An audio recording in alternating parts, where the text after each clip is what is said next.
I'm Vin. I'm sorry. If you would like to get your song reviewed, dear listener, there's the filthy capitalist option. As Sori says, $125 gets you straight to the head of the line. You don't have to be a part of the alliance. You don't have to be part of the group. Wait a minute. And the biggest thing is you don't have to wait. You hop, skip, and jump right in front of everybody. $125 gets you there. You do that 3 times the $75 rate for perpetuity. Yes! Also, there is a band review option.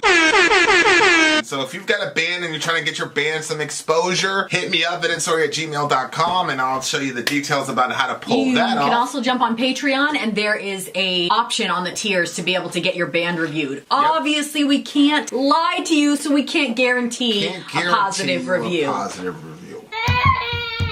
Get what you get. It's just rubbish. Rubbish. Rubbish. That's British for garbage. My favorite is a community option. $1 at the gate gets you in at Patreon. You get to join an alliance. The alliance joins their points together, and that helps determine what songs that we do. The alliances hang out on Discord. Message me on Patreon to get the link. And they do all kinds of other cool things. They do Minecraft, Dungeons and Dragons. Yeah. It's really a community within the community. Anybody can go in the village, facebook.com/VIN and SORI. There's 160,000+ people on the channel. What's cool about the Discord is that it offers a real opportunity for community connection, friendship, that type of thing. And it's on Discord, so if you're not a Facebook person, it's for you. You start off at $1. Right. Plus you get exclusives. Sori and I are working on a song. So the first 15 seconds of that was on Patreon. Also, at $15 tier and above, when we actually debut the video, they're going to be there live with us. There you are, dear listener. Buy our merch. Hi. Buy our merch, indeed. This is... I don't know how to pronounce the name of this man. Seo Taji, boys. Regret of the times. The big homie Revo. Shout out to the big homie. If you, dear listener, would like to be like Revo, we already showed you in the commercial how to make that happen. Or you can go the PayPal route, which is a little bit quicker, VinAndSoriMerch@gmail.com. Having said that, it is now time. The time has arrived. We're actually live right now. I forgot to put it on private. Well, hello. So we have 12 we've got some viewers. What's up? You all are going to get me fired, Middle Earth says. Holy moly. Well, the more the merrier, I guess. Having said that, let me pull up this thingamajiggy here because I didn't even download the thingy. Talk to the people. Entertain them, Sori. Okay, this is like a really crazy... Actually, hold on. Wait. Okay. Okay, you're getting that up there. Yep. This is like a really crazy band because... Revo gave a ton of stuff. I was going to just go with the one that was by the actual band there. Okay. But yeah, Revo gave us a ton of information about this band. Like, South Korea was under military dictatorship and, like, stuff was really, really bad. And they were controlling everything. And if anybody tried to put out music that went against the government, or if the government thought they would go after them hardcore. And so, I guess the main guy in this... before he did his solo band, like apparently his father, their guitarist's father was tortured to the point of not being able to make music again because the government felt his songs were questioning the dictatorship and requested him to make a pro-government song. He refused and got charged on marijuana possession in 1975. Well, in the late 1970s, when the youth kind of grew up, they decided to hit the streets protesting and stuff, and the government went hardcore after them. The Gyeonggi uprising, I probably mispronounced that, but the government went hard after them. It left several hundred people dead.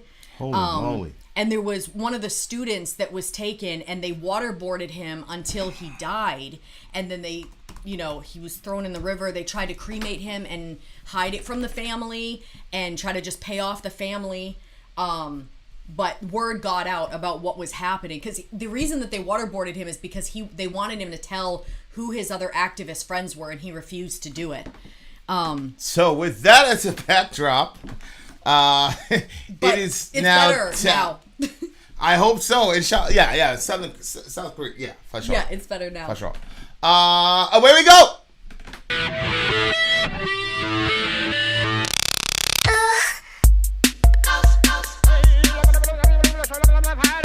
The hell?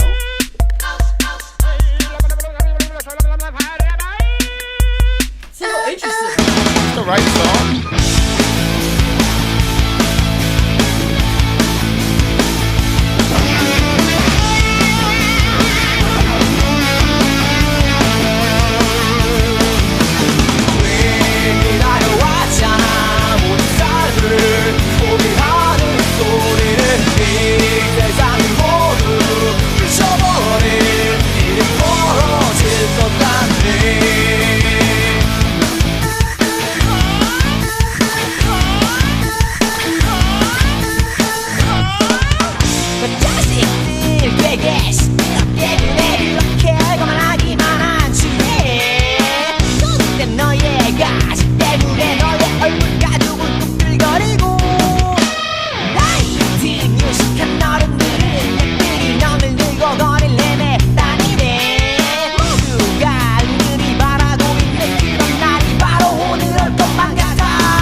That one was wow.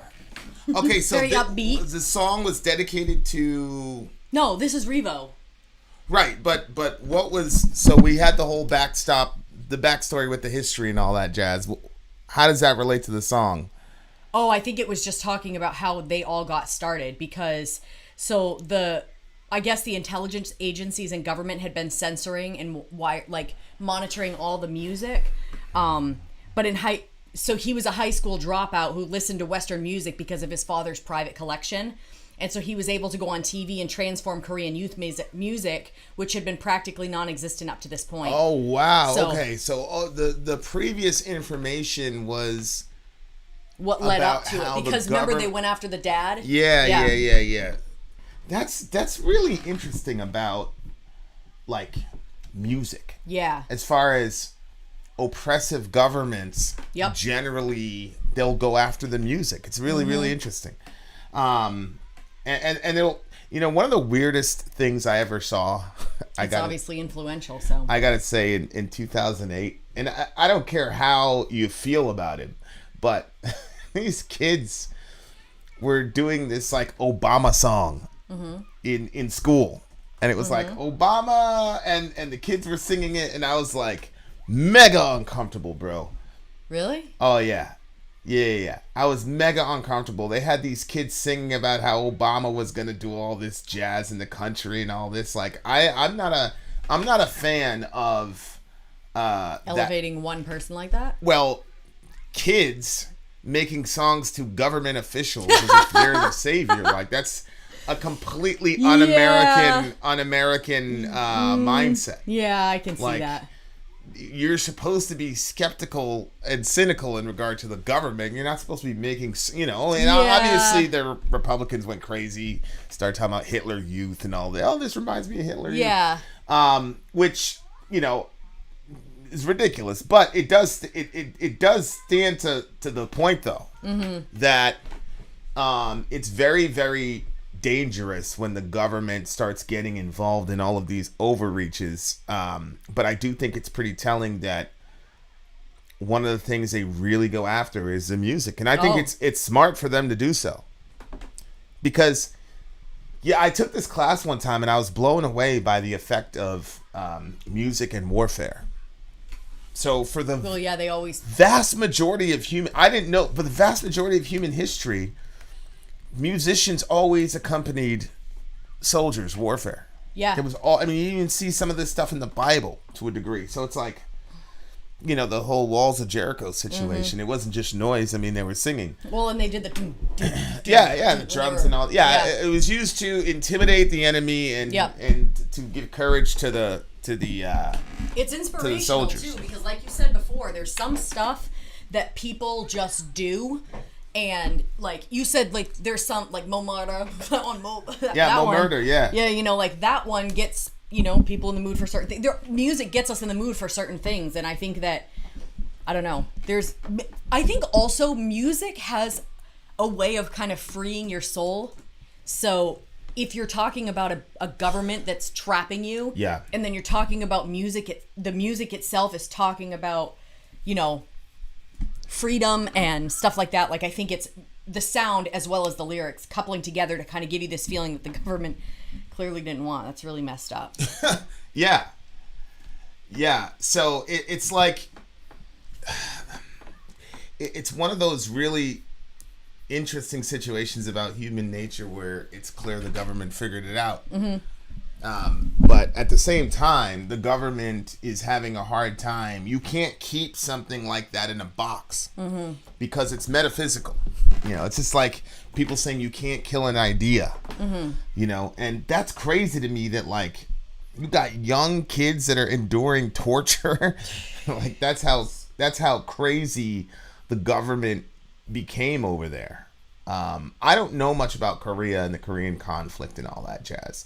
But maybe I can't even imagine. I should really look into it. Being in a government like that. What do you mean?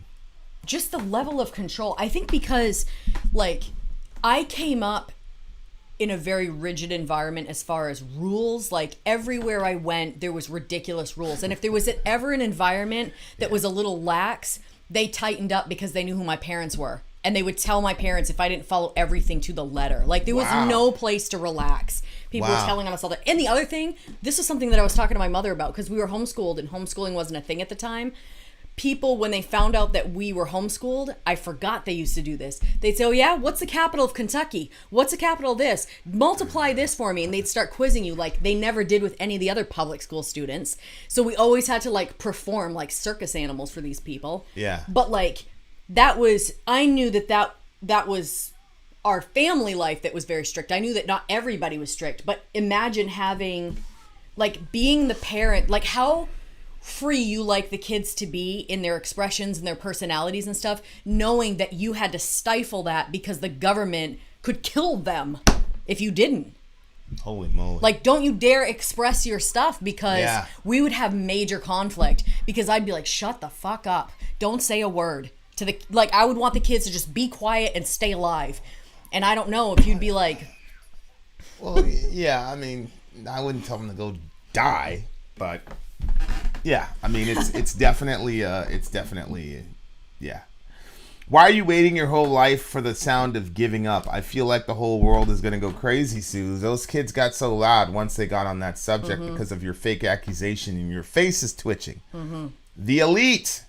That would be the old and the well-educated. adults wander the streets with their pretty dolls. Because remember, the elite there was schools and jobs that were for the elite, and if you didn't have those positions, you were looked down in their society. So he's he's calling out those people. I guess the government would even tell them what to wear and how to do their hair and everything. God. Yeah, I mean, that kind of, I just don't understand. To me, that degree of control of another human being, when you multiply that by millions of people, just seems really impossible to manage effectively. Like, how do you manage what a person wears over a year's period of time when you've got millions of citizens? How do you do that? Well, I think that's where, you know how, well, again, you didn't experience this, but in all the environments where it was very strict like that, where it would seem like, how can they keep all this stuff in line? There's certain people, there's people in the community. I mean, we have one guy that like patrols the beach. Yeah. Like there's always those people in a given society. Yeah. And so those people police the other people. And if you don't do what they say, they have that power and they'll go tell on you. Well, we knew people like that in New York, and we also handled people like that. Yes, but that's because you guys were on a different angle. This is the entire government is already there. That's established. Those people are there. So if you do something about it, like, you're going to get it too. Yeah, but you're going to get it regardless because this dude's going to snitch on you. I see your point. I just think for me, those things are untenable over a long period of time because eventually people say, man, I'd rather die. Well, it took a long time before that happened, right? What do you mean? I don't know. How long was it? That was quite a few years. How many years was it? He said it had been going on from 1962 to 1987. They were under that dictatorship. And it wasn't until... Yeah, but how many years were they doing that whole, like, we're going to tell you what to wear and all that other jazz? I'm assuming this. Yeah. Over almost 25 years. That's what it looks like from what he wrote up here. I mean, it started with it looks like it started with economy and business. It does say police officers regulated youth clothing and hairstyles, ensured they were distracted from their purpose in life, which was to become educated and work to elevate the country.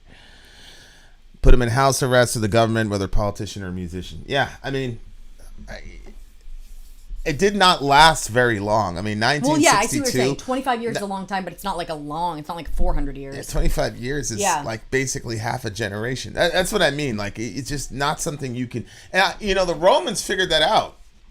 Mm-hmm. That's the brilliance of the Rome. The Romans did not have, their advantage was not in their landmass.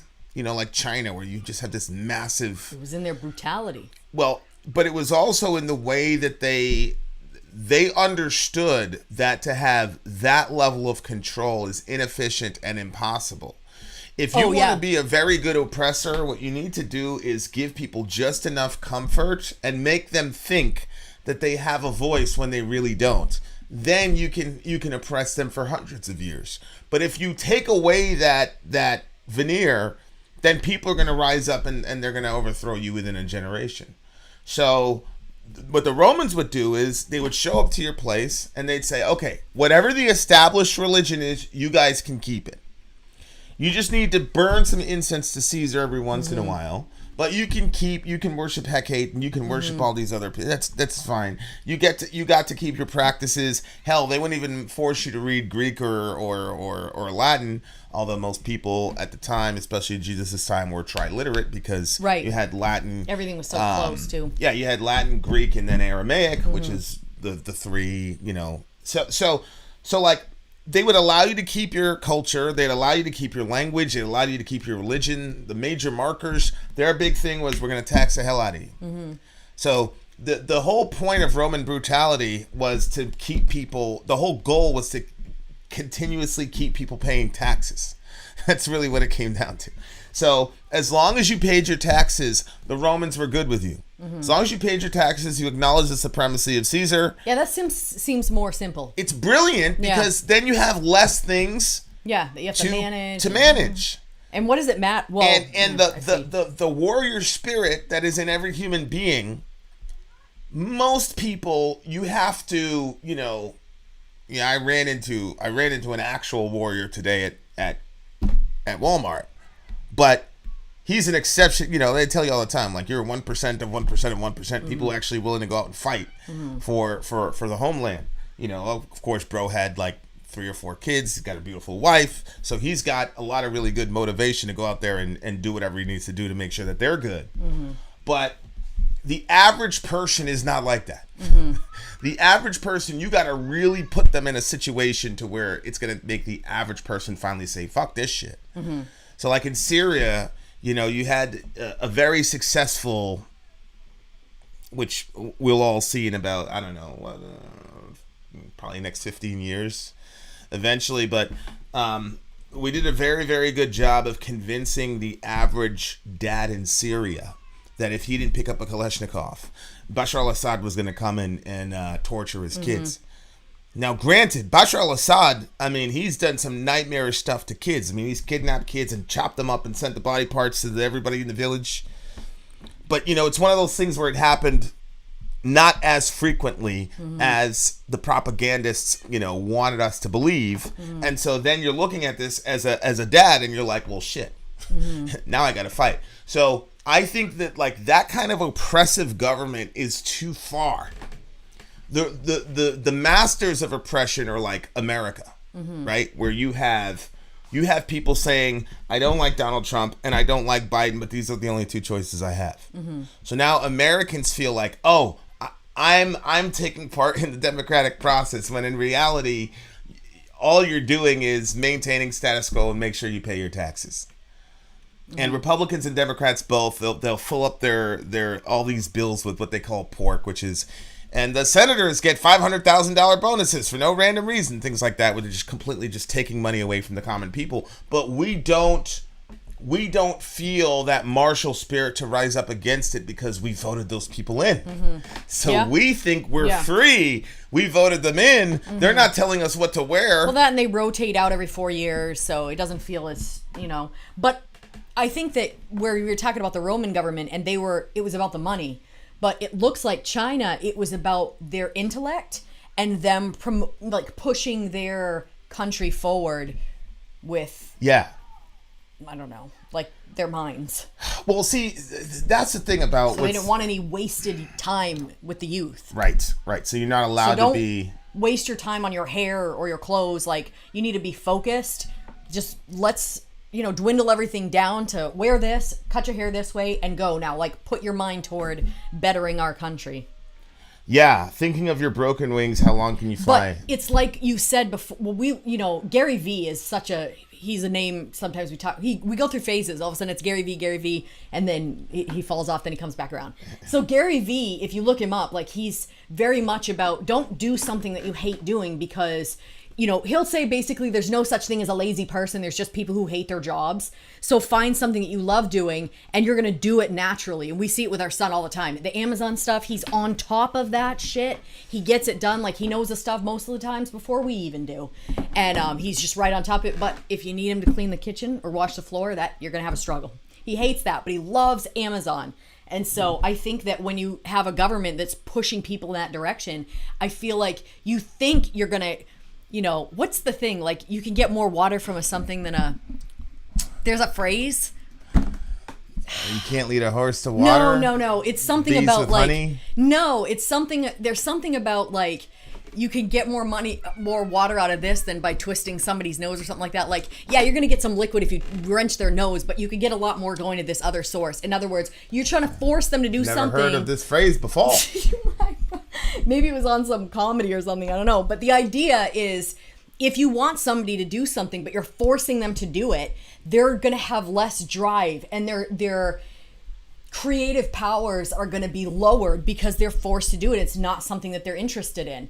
But if they choose something and they want to do it, like, I mean, getting Zoe to do math is very difficult. She hates math. But getting her to with write, a passion. Nobody has to tell her to write. She literally goes downstairs with a pen, with her iPad. She has a script that she's writing and a book she's writing at the same time. The script is for the acting part of it, and the book is when people want to read the whole thing. She has all 3 things up, and she works on the thing for at least an hour, 2 hours, sometimes 3 hours, and she's upset when she can't go do her writing. Yeah. That's what we want. Selah, it's her art. She wants to do her art. Johan, it's science. Actually, he's kind of broadening now. It was just science, and now it's political stuff. He's into politics? Yeah, he was listening to some political stuff down there. And during just the Amazon, it's just very interesting to see how far people will go with something, and you don't have to push them when it's something that they enjoy and they want to do. So I think that the government ended up, stabbing their own self in the back, because people are not going to be forced that way forever. And you saw that, like, the kids, maybe the parents are like, oh my gosh, like, I don't want anything to happen to my kids. I'm going to go along with the party line. But the kids are like, F this. And then the kids revolt against it. Well, it's the pendulum that you see with parents and kids. The adults already got to live out their childhood. Mm-hmm. And they got to do whatever, they wanted to do. The kids are like, nah, bro. Yeah.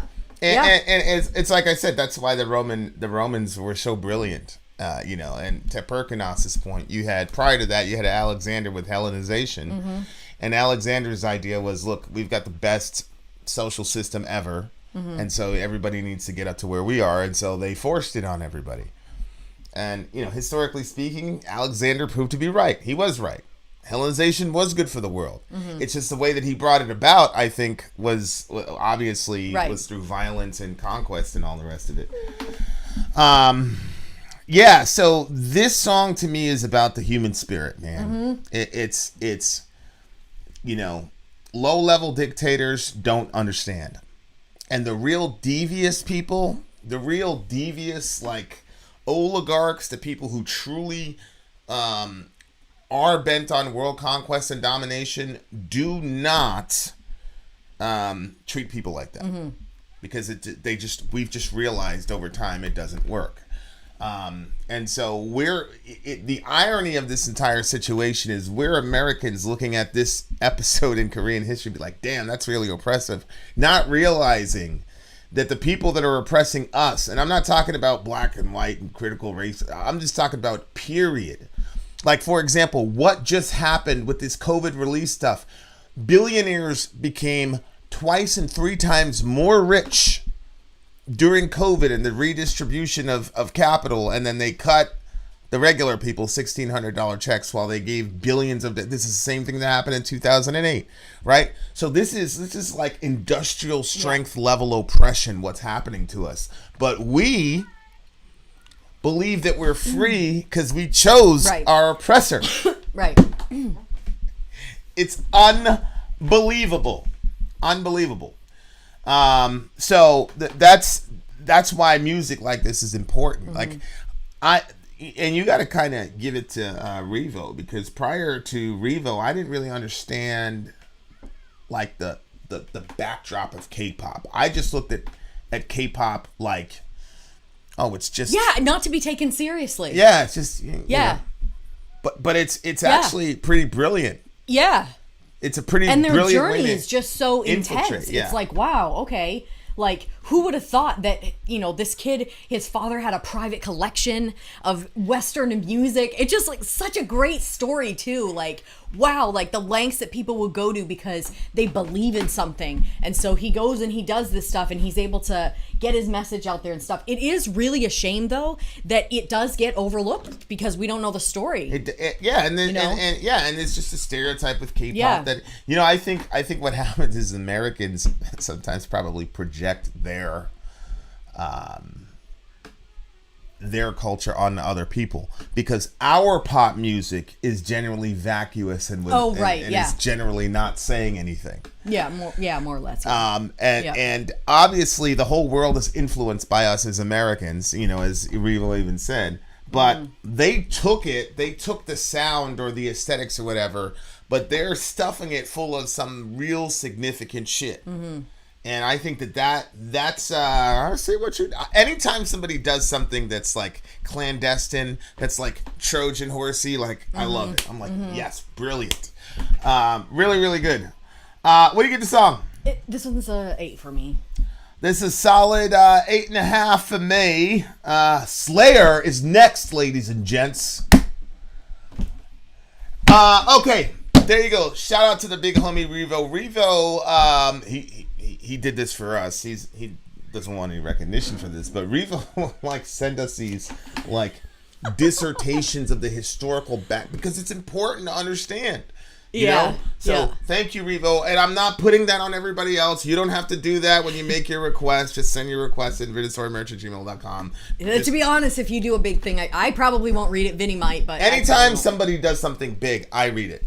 Yeah, I don't. The only reason I read it was because it was Revo, and he doesn't usually put that much. And then when I glanced at it, I was like, oh my gosh, I saw like some of the really tragic things in there. I'm like, okay, this one needs a full all-out read. And so I decided to read this one as well, Revo. There you are, dear listener. Vin out. Sorry out. Gone.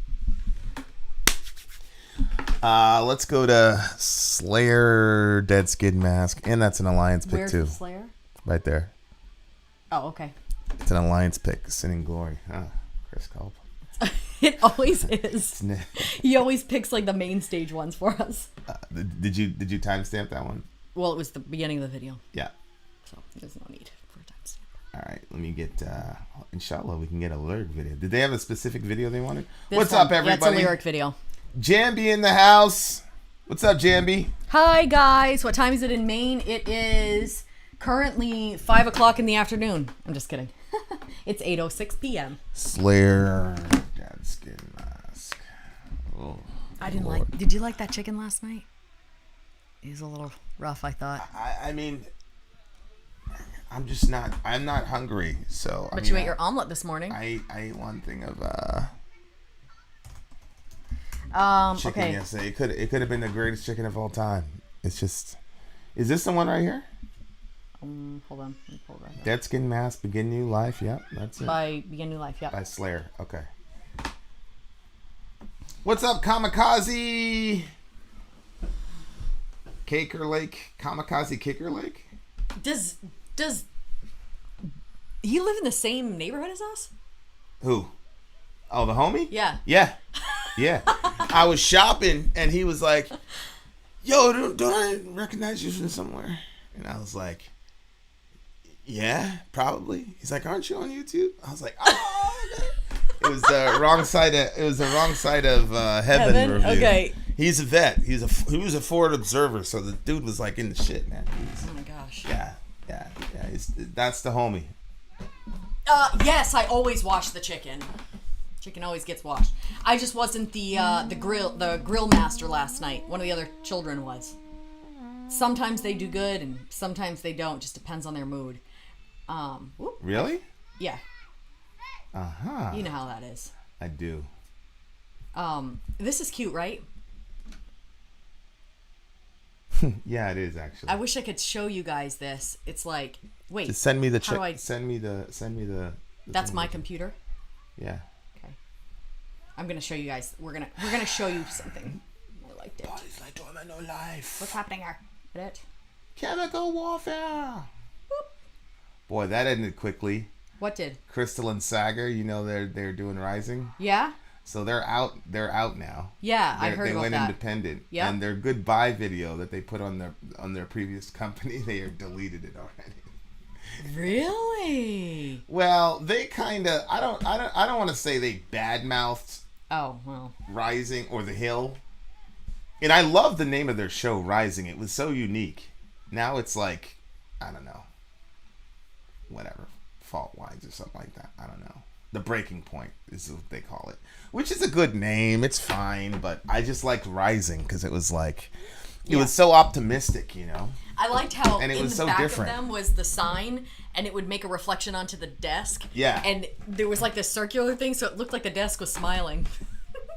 Yeah, I remember you saying that, and I was like, I wonder if they did it on purpose. Yeah. You never saw it before? No, I never saw it until you pointed out. Then I could not see it. You know what I mean? All right, so you got Slayer, Dead Skin Mask. I sent it, so it should be in messages. Did Sori bathe in the chicken's blood?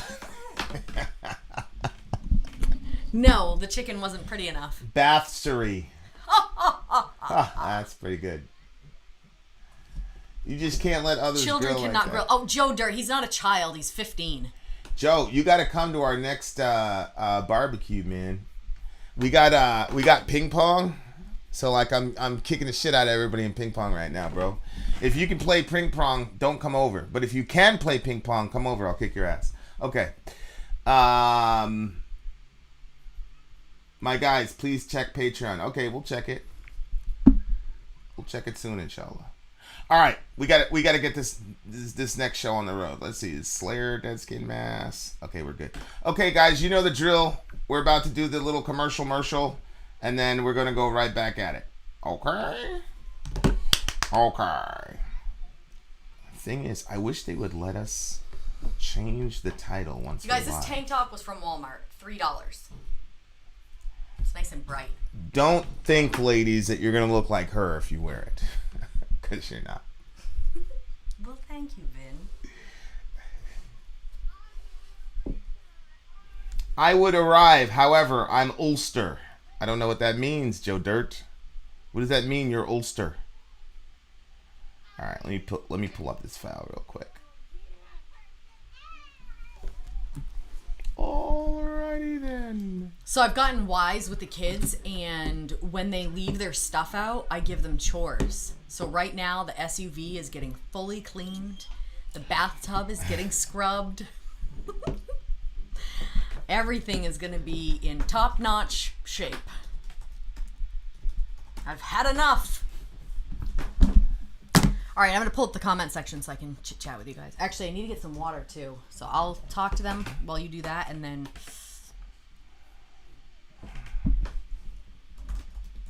All right.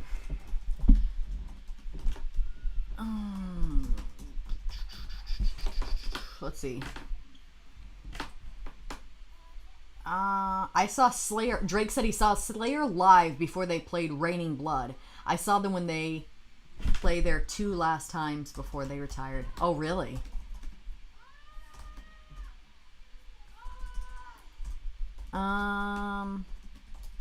You're my favorite YouTube channel of all time. Watching every day. The Bible studies were so awesome. I don't know. It looks like kamikaze, but it's not. Kamikaze, lake. I don't know. Kamikaze. You were in the Bible studies, kamikaze? Hey, did you guys ever get to see the final drawing of the eye that I sent you guys? Who? Jambi, which email did you use? Greetings from Poland. All right, guys. We'll be back soon. I'm Vin. I'm sorry. If you would like to get your song reviewed, dear listener, there's the Filthy Capitalist option. As Sori says, 125 gets you straight to the head of the line. You don't have to be a part of the alliance. You don't have to be part of the group. Wait a minute. And the biggest thing is you don't have to wait. You hop, skip, and jump right in front of everybody. 125 gets you there. You do that 3 times, and you get mashed down to the $75 rate for perpetuity. Yes! Also, there is a band review option. So if you've got a band and you're trying to get your band some exposure, hit me up at insori@gmail.com, and I'll show you the details about how to pull that off. You can also jump on Patreon, and there is a option on the tiers to be able to get your band reviewed. Obviously, we can't lie to you, so we can't guarantee a positive review. Get what you get. It's just rubbish. Rubbish. Rubbish. That's British for garbage. My favorite is the community option. $1 at the gate gets you in at Patreon. You get to join an alliance. The alliance joins their points together, and that helps determine what songs that we do. The alliances hang out on Discord. Message me on Patreon to get the link. They do all kinds of other cool things. They do Minecraft, Dungeons and Dragons. Yeah. It's really a community within the community. Anybody can go in the village, facebook.com/VIN and SORI. There's 160,000+ people on the channel. What's cool about the Discord is that it offers a real opportunity for community connection, friendship, that type of thing. And it's on Discord, so if you're not a Facebook person, it's for you. You start off at $1. Right. Plus you get exclusives. Sori and I are working on a song. So the first 15 seconds of that was on Patreon. Also, at $15 tier and above, when we actually debut the video, they're going to be there live with us. There you are, dear listener. Fire merch. And a child shall lead them. That's so funny because I was watching on this one, so it was still going because this is the stream. Oh. So it's delayed. So I'm like, why is he talking? Okay, here we are. Here we are. This is for an alliance. This is a Sin and Glory alliance. The big homie Chris Culp, who has been avoiding me because he got a lucky win in Madden about a month ago. And ever since then, he's been impossible to track down to play so that I can avenge myself. Oh, boy. Thank you, Michelle. Okay, so we are doing Slayer. I know you guys are pretty excited about that. This song is called Dead Skin Mask. What? I feel, Dead Skin Mask is the name of the song. It's going to be very interesting knowing Slayer. I'm almost going to assume that this is about Ed Gein. Remember that song we did with Mudvayne, the little boy's best friend's always his mother. Yeah. Yeah, that was about Ed Gein. Oh, who's that guy again? I'll tell you after. Oh, no. But I'm pretty certain that it's going to be. Did he put people's faces on his face? Let's watch. Let's see what Slayer. Let's see what Slayer has to say. All right, ladies and gentlemen, this is Dead Skin Mask. Slayer. Viewer discretion is advised.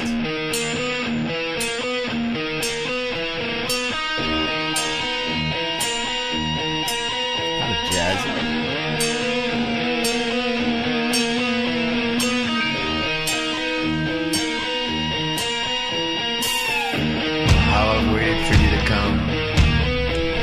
I've been here all along. Now that you've arrived, please stay a while. And I promise I won't keep you long. I'll keep you forever.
So it was about him. Yep. But the other... That's so gross, man. You know what bothers me about stuff like this? Is if it was my daughter and then someone made a song about it. Right. And people were rocking out to that. Right. I find that so offensive. Yeah, it's... Or like when somebody gets murdered in a hotel and then everybody wants to go visit that room. Well, we were watching this documentary, Michael Jordan. Yep. And so there's this big documentary that came out with Michael Jordan, very, very successful. So this other studio does the interview with the folks who killed Jordan's dad. Oh, shoot. I fell asleep, didn't I? Yeah, it's like a 9. I'm like, damn, I don't... It's a 9-point thing. But anyway, there was one specific scene where they showed... Yeah. Dude was he was missing for like 3 weeks and he gets found in a creek. So, I mean, and they showed that. And I just remember like looking at it and then like quickly turning away. You looked at me, you said, what is that? Yeah. I said, that's his dad. Yeah. And I just think it's one of those things. Why? It's like...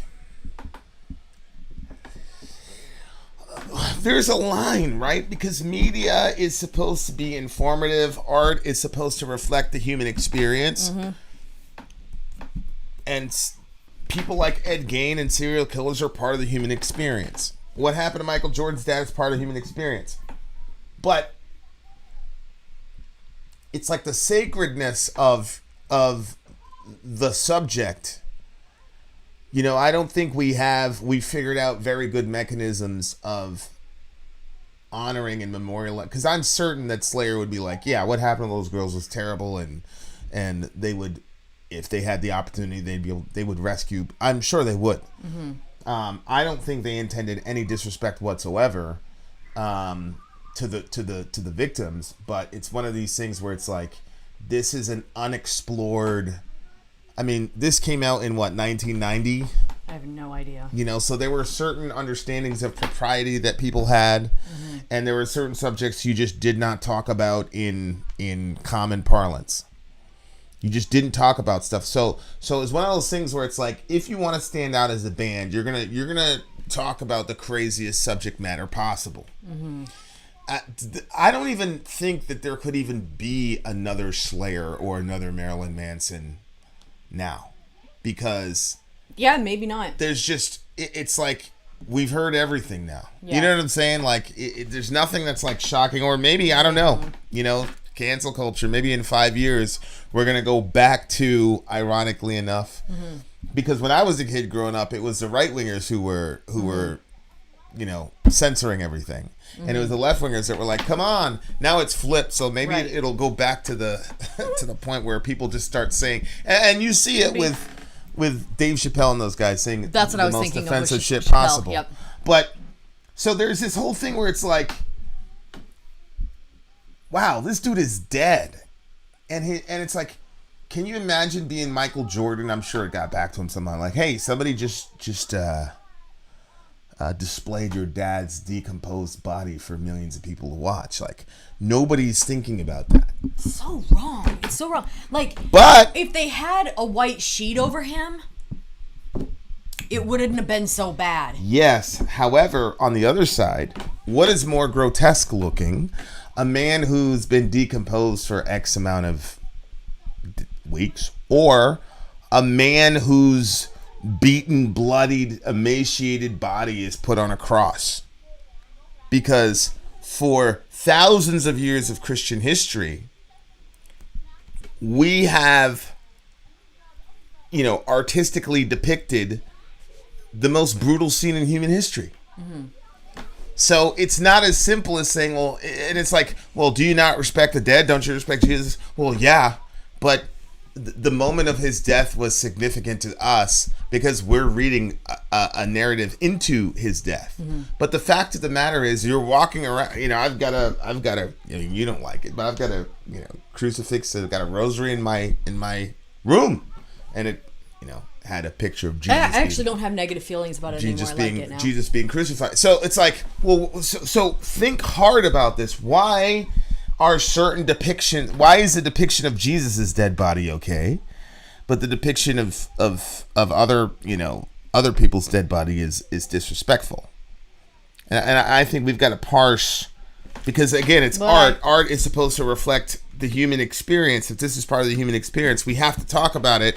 But how do we talk about it in a way that's respectful to the people that I think that when you're talking about Jesus, you're saying that his death, and the reason that you're displaying his body is because his body is a remembrance of what he did and what that accomplished. And so it's powerful, and that moment was super powerful. Just like if you're talking about like, Joan of Arc or something like that, like it's been a while since I've been familiar with her story, but I think she did like a lot of crazy stuff, and then in the end she was killed, right? It was, she was a heroine. But like, to tell her story, you do have to tell her death. But there's a way that kind of like brings honor to the person, I think. And in that documentary, I didn't feel like that he was being honored. Right. And it wasn't like... It was just, oh my God, look. Yeah. But it like wasn't... a spectacle. And I just felt like... And this might be just my own, marrying into a black family and seeing racism and stuff. So maybe it's affecting me differently because of that. Like, I feel like, okay, this is... I feel like it was... To me, I felt like it was a message. Like, if this was a powerful... Like, if it was Trump, I don't know if he would have been decomposed and slung over the thing like that and put out on display for everyone to see. I don't know if it was a powerful white man if they would have done that. But here you had Michael Jordan, who was like the most powerful black man of his time, and it was his dad. And like, I don't know, it just felt like it was just... I don't know. Sometimes, like sometimes we'll talk about like when you see like George Floyd, this powerful black man just getting killed on the side of the street, the message that it's sending. And so here you have Michael Jordan, he's got all this money. It's his dad who's been very influential to him. He's on all of his interviews almost with him. And then now you're seeing him in this. To me, it was a shameful way to show somebody too, because you know how I feel about the position and everything. To me, it was just like, why would you do that to somebody? I think that was wrong, and I don't think that they should have been able to do something like that without the permission of the family. Yeah, but it's a similar thing happened though with John Benet Ramsey, who's white. Oh, I know, that was awful. Young wait a minute, girl. They showed her body? They didn't show her body because I don't think they ever recovered her body. They didn't. I thought they did because I thought they saw that she was strangled. Yeah. They might have. They didn't show her body, but my point about John Benet was they were using. There was always that one shot of her at the beauty pageant and all the rest of it, and the entire narrative around it. And a lot of people, at first, the entire country was like, "Oh my God, we're all transfixed." But then after a while, you heard people start saying, "Wait a second, like, you guys are exploiting this girl now. Like, this is you're just exploiting her. You're creating this story and all that because we're all going to be glued to watching it." And people started really reacting negatively against the media because of the way they were portraying her. Because it was in the innuendo about the dad and all the rest, and so it was just like, for me, when it comes to media, this is one of those consequences of media being able to communicate news and events thousands of miles away from where the event happened. Disconnects the person from the human family in the mind of the observer. So what I mean by that is, I never walked around with Michael Jordan's dad. I didn't know him. I didn't know his middle name. I didn't know what he liked. I didn't know if he had any tattoos. Like I said, I ran into one sandwiches. I ran into one of my homies today, right? And I'm like, oh, he's got a tattoo over here. The whole observe people and whatever. Oh, he's got a nice wife. He's got okay. Like, so now if something happened to him, and I open the Sun Journal, I go online, and something happens to him, now I got a problem. Because I knew I saw him, I saw his family. So if I see something happen to him, I'm immediately thinking of his wife. I'm immediately thinking about those kids, right? Not, like, obviously I want to make sure he's good with God, but I'm thinking about him as a human being because we're in close proximity. And back in the day when you heard bad news, You only heard bad news about the people in your community. If you heard bad news elsewhere, there was not a lot of detail, and it was like, oh, this terrible thing happened. But now, because of technology, you can hear over the radio that somebody 500 miles away from you died. Well, you have no connection to him, so now all you have in your mind is a hollowed out silhouette of this person, and then you're attributing some sort of agency to them or whatever, but it's not a real person to you. And all the people connected to them are not real people to you. Right. So that was the radio. Then it happened with TV. And what TV did was it gave you a picture, gave you a face. Okay, so now I know what the victim looks like. But then it just seemed to feed this morbid curiosity that people have for the dead. So the emotional side of, oh my God, all these things happen. You know, I talk about all the time where I said, hey, we just droned 30 pine nut farmers and killed them, and nobody cares. Well, one is most people have never run into an Afghani. They don't know a word of Pashtun. They don't care. They know. And back in the day, if your country went off to war, you didn't hear about what happened until dudes came back. So because of technology, we're now here able to see and observe these horrible human tragedies, but because we're not connected to them, it becomes just a sideshow of curiosity. And I think the reason that this song is so disturbing is that from my vantage point, I don't really see a very large differentiation between Ed Gein and what a normal person walking down the street is capable of participating in. I don't really see Holy shit. Yeah, really? yeah. I don't really see that gap being as far away as people think. So and I think that morbid curiosity that Gein had. I think you're wrong. I think that people are capable of atrocities, but friggin' putting people's dead, taking their skin off their bodies and putting it on your own body, I don't think a lot of people are capable of that. Yeah, I mean, there are things that are happening in our society right now that in my mind are grosser than that people celebrate. Right? So, I mean, we're talking about taking fully developed 9-month-old babies and jigging them until they're dead. And what happened in New York when that law was passed and people go, this is a somber day? They were celebrating. So I disagree. You know, there's a lot of trafficking and stuff that goes on. Well, you saw when we were doing that thing for the porn thing where they were taking the responses of people. Yeah, remember that? Yeah, I forgot about that. So what happens with these porn outlets is that there's no way to truly verify the age of the people in these videos. And so what happens is they'll basically say, you have to be 18 to post this. Are you 18? And the pimp goes, sure, I'm 18. And then he uploads some 13-year-old girl getting sexually violated. This is a true story. So this girl gets kidnapped. She gets sexually violated. This guy puts it on, Pornhouse or whatever the thing was. Right, very, very big. I'm sure you Google Pornhouse, you'll see it. And so what happened was people started, and I remember this because I did an actual moderated debate about this about a year ago. You guys can see it if you vinandsori@gmail.com. I'll send you the link. But what we were saying about 2 years ago was there's no way to ascertain the age of these people, so you may very well be watching a girl get raped on camera, underage. Well, that's exactly what happened in this story. This girl's getting raped on camera underage. So this story broke. Jenna Jameson was talking about it heavy, that type of thing for obvious reasons. And what Jenna Jameson did was she posted the comment section, all the comments under the video after it was discovered that the girl was underage and was doing it against her will. I mean, it was a horrible situation. Guy made her go get an abortion. Whole night, terrible situation. And the comments were, good for her. I'm glad. I hope she cries more. Blah, blah, blah, blah, blah.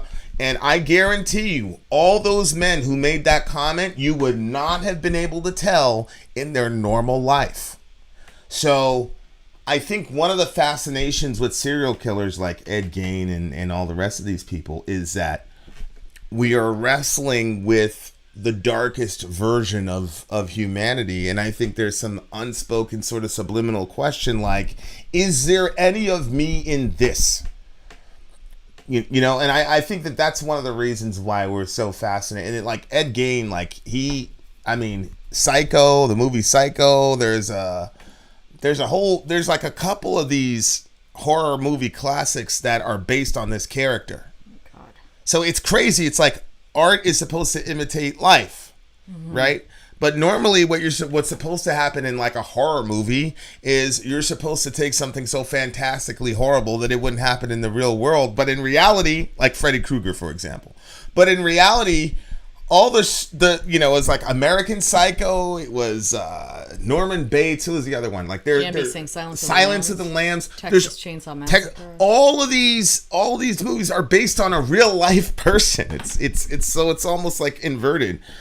But so Slayer goes in there, and I gotta tell you, like what he did with his voice. Somebody's made a comment about like, Tom Araya did a great job with those 3 notes that he used in the song. But I loved what he did vocally because it had that ominous, but it was very strong, but it was also very clear. And I felt disturbed. And it was disturbed, but especially it was at the end when you could hear the girl. There were kids playing outside. Yeah. There were kids playing outside while the song was going on. So you thought that's what you were hearing? So I heard, because he killed women, he didn't kill little girls. From what I heard, he only killed 2 women, I think. He would go and dig up graves and stuff and collect their bones and skin. But as far as killing, I'm pretty sure he only killed 2 women. I mean, obviously the guy is full of spirits, but like he had. So that's what I'm saying. You see what I'm saying? Like he wasn't killing girls. So when I heard the girls initially, I was like, somebody's outside. But then I heard Mr. Gein, and I'm like, well, Sailor wouldn't know what. And then I put it together that, holy shit, this is part of the song, and it's absolutely terrifying. I think that Metallica is way more talented than Slayer. just in every aspect of their game. I agree. Yeah. But I'm pretty certain that if I was around in that time period, I'd have been a Slayer fan over being a Metallica fan. I would have done this. This is what I would have done. I would have been externally all Slayer, and then in the privacy of my own Walkman or whatever, I'd have listened to some Fade to Black or whatever. But I would have been like, this is Slayer. Like, yes, I'm a Slayer guy. You know what I mean? Like, and the other thing about this song is they're not glorifying what he's doing. They're just incarnating as Ed Gein, but they're not giving commentary of this is great. You know, he says, well, yeah, he's got psychotic eyes. He's lost all control. He's lost his rationale. He's got empty eyes. He's enslaved. So there's enough adjectively here to say they're not promoting this. They're just saying this is what happened. This guy's part of the human family. You got to deal with it. Yeah. I mean, I hear what you're saying. I just think when you're in the middle of something, you feel differently about it. So the way that I feel about 9/11 is not how I would feel about 9/11 if my mother was in that building. I didn't lose anybody in 9/11. Yeah. So I'm not going to feel the same way other people are going to feel about it. So in this situation, I didn't lose any of these people that got their skin taken off by this man.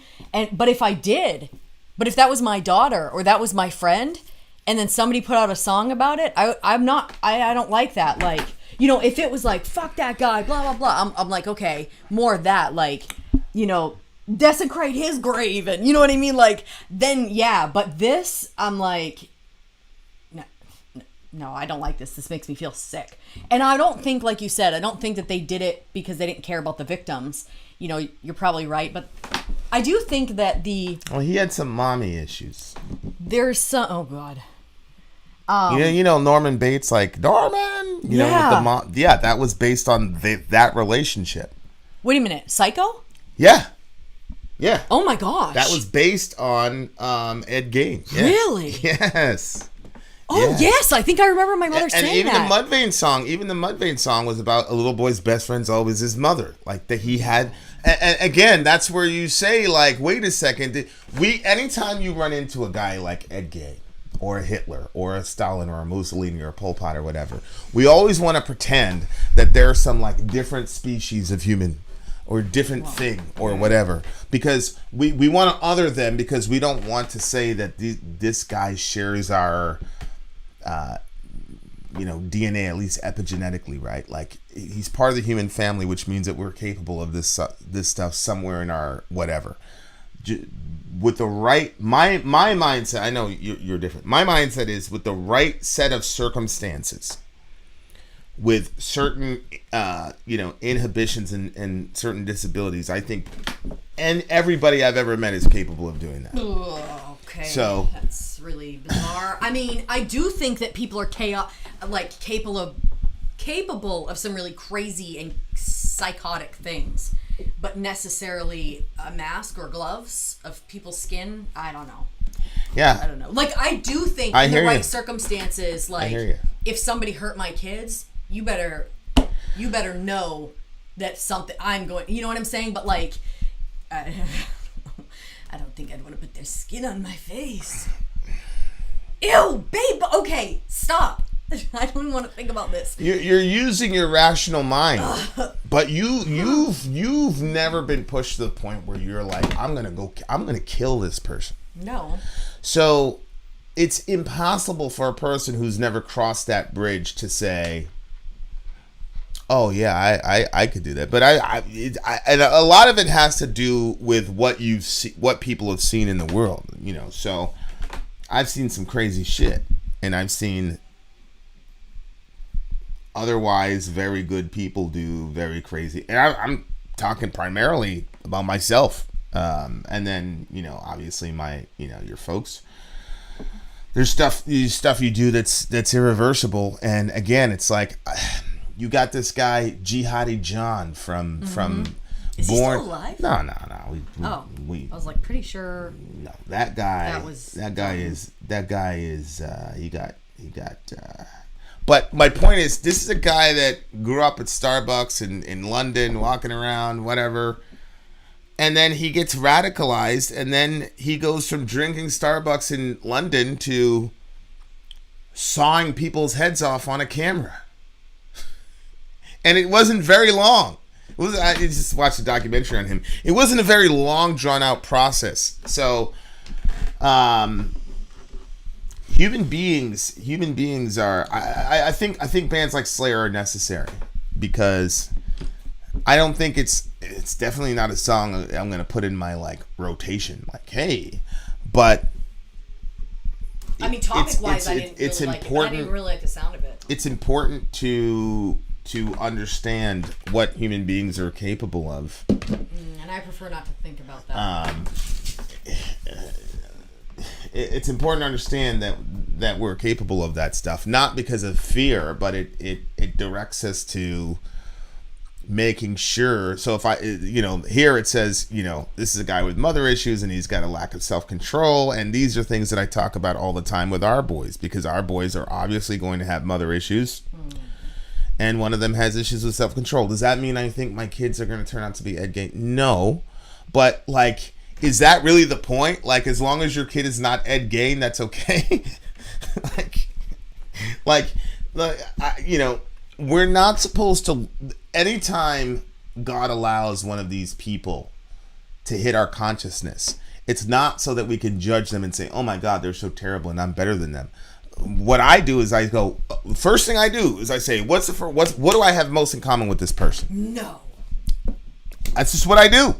What?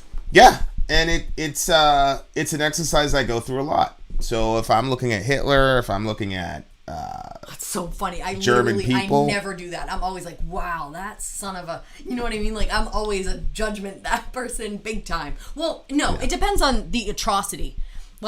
When we went the Cecil Hotel, I was like, wow, that to me, I don't relate with those people at all. I don't even try to say, do I have anything in common with these people? Nothing. Wait, what about the Cecil Hotel?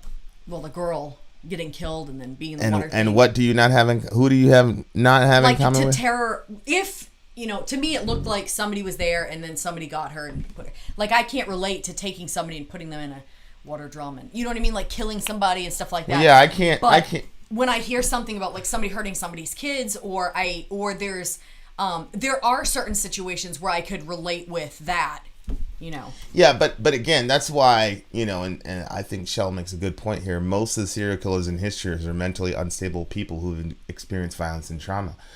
I almost think that that's across 100% across the board. And I would include people like Hitler and Stalin and Mussolini and Obama and Bush as serial killers and mass murderers. I agree. And all I'm saying is I want to benefit as much as I possibly can from the information that I receive. I don't think there's any benefit in me looking at Ed Gein and judging him and saying, oh my God, what a horrible person. I do see benefit in saying, okay, what went wrong here? Because there's a lot of things. There's a lot of things that have to go wrong to get to an Ed Gein type person. And I think we spend so much time judging the guy, and obviously easy to judge, that we don't think about the conditions that resulted in that action. But if we did, we would be able to cut it off at the pass. Mm-hmm. So like I talked about this with Columbine. Unfortunately, I had to watch, you know, I was taking a training. I was watching a specific kind of video on closed ceiling indoor shooter situations. And it was absolutely horrific. Absolutely horrific. The most horrifying thing about it was just the horrific video. But then you look at, okay, these kids were bullied in school. Okay, these kids amassed this massive arsenal in their garage, and their parents didn't. Like, there's a lot of misses that happen, bro. Like, you got a guidance counselor, you got the teachers, you got the students. I mean, you have all these layers of societal checks and balances that we're supposed to have. I'm pretty sure that was the one where they said, "Yeah, I didn't think that guy was right." Yeah, and almost every time especially now, one of these active shooters, especially in the schools, people go, "Yeah, we said from the jump that this guy was," you know what I'm saying? Like, and it's like, okay, so maybe we can take that information and help people. So the next time you see an Ed Gein who's, you know, you see a guy that's got obvious that, like, there's no way that Ed Gein, like, on serious observation, you go, yeah, that guy's in his right mind. Mm-hmm. Like, there had to be somebody there that saw, and, you know, whether or not people tried to help, I don't know, but that's kind of where I'm at with it. I don't know if that's true, but James said Ed had a very religious mother who beat him, and despite this way, was very close to his mother. Ed lost his brother to a house fire. Yeah. So I'm not saying we should have sympathy for the devil. I don't know that Ed Gein is the devil. I don't even know what his relationship is with God. I would not be surprised if we saw Ed Gein around the table. What it is? He's not dead? Oh yeah, he's been dead since 1984. Oh, you said what it is. I don't know what his current relationship with God is. Oh, I see what you're saying. I'm not, you know, and people always want to automatically consign a guy like this to hell. Like, I don't know. We don't know. We don't. The Lord is gracious and compassionate, slow to anger, and rich in love. Yeah, that's him. You should use that as the picture. But yeah, horrible situation. Definitely not something to be celebrated. And I think Slayer did a good job of you know, displaying the horror of the situation. But again, But sorry, we have read the descriptions of what we do to babies in abortions, where you're cutting off arms and legs. No, I know. Crushing the skull so that the child's brain matter exits the mother's cervix. This was the baby's brains, and people have laughed at that description. They really have. So, this idea that Ed Gein is like over here and the rest of us are over here, I'm sorry. Yeah. And the reason, you know, there's going to be people in the comment section. I can't believe you said that there's a possibility that Ed Gein might get to heaven. I can't believe you said that. You better be happy I said that, because it gives you hope. And it gives me hope. Sorry, I've seen too much and done too much. I don't believe that I'm a better person than him. I don't. And that's not being humble. That's just being halfway rational. That's what that is. Holy moly. I give the song a 9.2. Okay, let me just put it on the record that I literally hate this song, but I think that they probably accomplished what they wanted. So I'll match you with a 9.2, but for me, it's like a friggin' 3.2. I hated it, and it made me very sick. And Ashley is, there's a lot of like... Yeah, Ed didn't lose his brother to a house fire. After his brother said he wanted to leave, Ed killed him. It wasn't proven, but he was found face down with head trauma, not wounds associated with fire. I'm not really sure but what happened, but my gosh.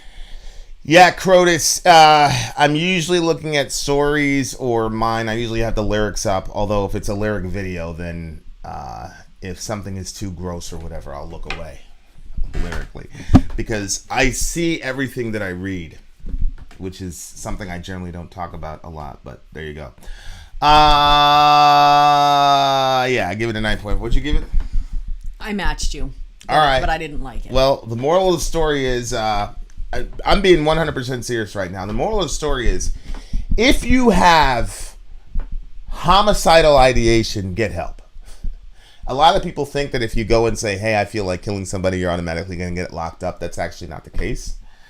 You can actually get help for that. And they won't lock you up? No, they won't. They won't. So, I do think get help. Go ahead. I'm sorry. I do think that they should have places where people can go to get help, whether they feel suicidal or they feel like they're going to hurt somebody else, where they can go and it's literally not reported. Like, unless you actually did something. If you already hurt somebody, then yeah, not that. But like, this is, I feel like it, and you're not going to get locked up for it, because I actually think there's lots of people that would probably go and get the help, but they just don't want all that, you know? Yeah, and what's really cool is there's this website called savingcane.org. So I'm gonna, and it's basically, if you preventing murder, saving lives. If you feel like killing someone, there's a crisis hotline that you can call if you're in crisis. That is a valid crisis, especially with what's going on in the world right now. I do well answering those calls. I don't know, like, what I would say. Well, I'm certain that those people are specially trained. So we're going to put the link there, but it's right there. Don't do it. We're going to put the link, but it's right there, savingcane.org. Research scientists have discovered that when we have been hurt or wronged, the desire to harm others activates the same pleasure centers of the brain activated by narcotics. Holy moly. I'll say that again.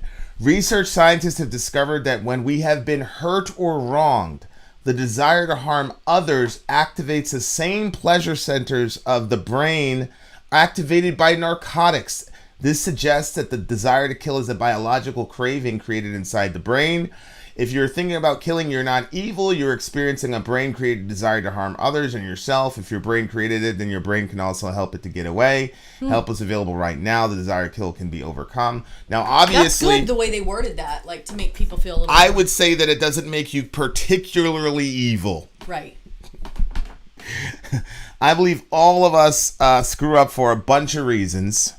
And people who kill people are not particularly more evil than people who aren't. Again, a lot of this is just circumstance and opportunity. So there's support. Crazy. You know, we talk a lot about supporting people if they're suicidal. We talk about people, you know, if they've been abused. I've never heard a person say, hey, if you feel like killing somebody, we're here for you. But to Michelle's point, hurt people generally hurt people. And that's how the saying goes. And there is a physiological response that happens with damaged people. Okay, so there you go. That's what I'd say. There you are, dear listener. Vin out. Sorry out. Gone. Can you do one more? Okay. But I want to see Orion. He's got to go to bed. So you can chat with them while I go get him in bed. Well, let's just let him go to bed at 10. Well, the kids are watching him right now and they want to be rid of him. Yeah, but we're on a roll. Okay. Okay, well, let me tell them not to put him in bed. Vinny, are you saying evil is subjective? Well, there's a subjective element to evil, which is our experience of it, right? So if somebody calls me a nigger or something like that, I truly don't care. It doesn't affect me. But another person's experience might affect them. So that's the subjective side of evil. But whether or not what you said, you didn't say that, but is it wrong objectively to say that to somebody? Yes, because that word is designed, the intention of that word is designed to dehumanize someone. And it's not good to dehumanize humans because we're created in the image and likeness of God. So when you dehumanize a person, you're de-deifying them. And that's a bad thing to do.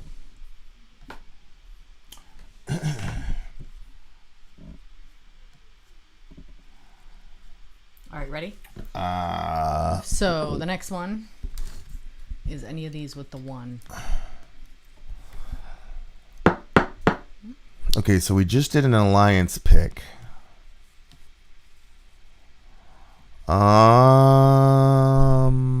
Let's do another alliance pick. They haven't been getting a lot of love lately. Let's do this one right here. This one? Yep.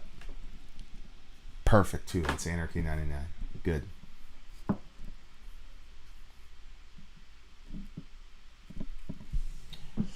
Okay, so yeah, this Crotus. Song, a lot of it, Crotus, is also about what your intentions are. I shall return.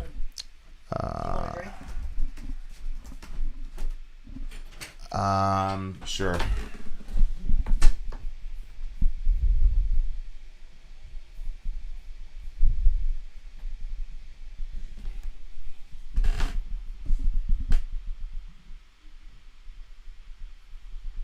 Oh, okay, Kamikaze.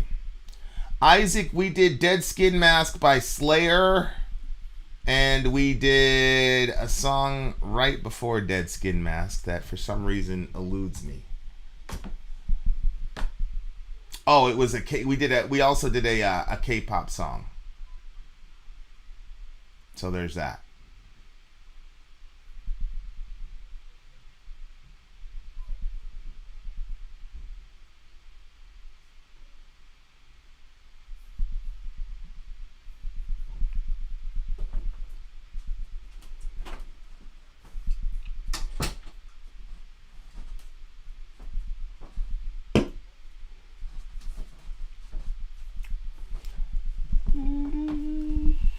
"30 Pieces of Silver" by Theocracy.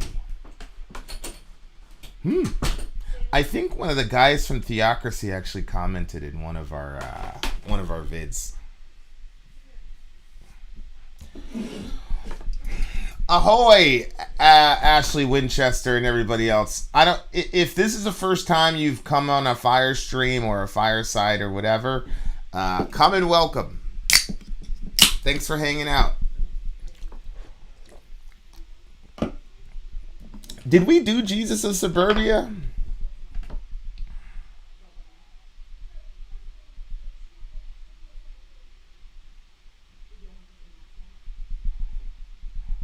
Sweet lass.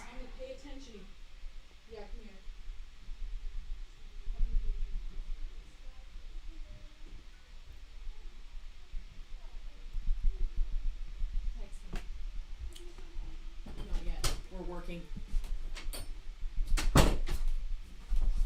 What happened? Are they still playing Manhunt? Oh, I don't know. They asked if you were coming down. Probably that's what they're... They asked if I was coming down?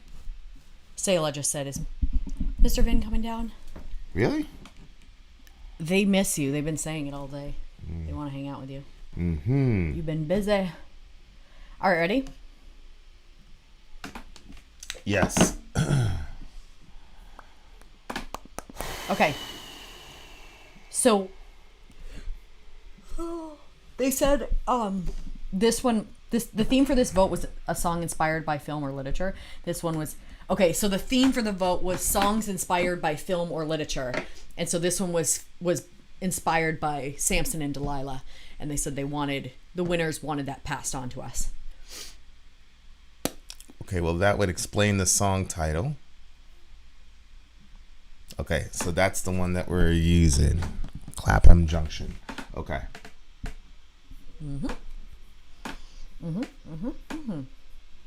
Who's crying? Is that Reza? What's his issue? I don't know. What's your issue, Reza? Go check. Send me that.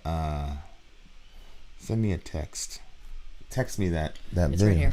Oh, it's right there. Clapham Junction. Trello.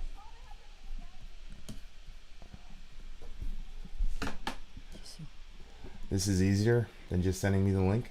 Yeah, it's just when doesn't matter. Is it this one? Which one was it? Pigs? Right there. Talk to the people. All right, let me pull the comment section up.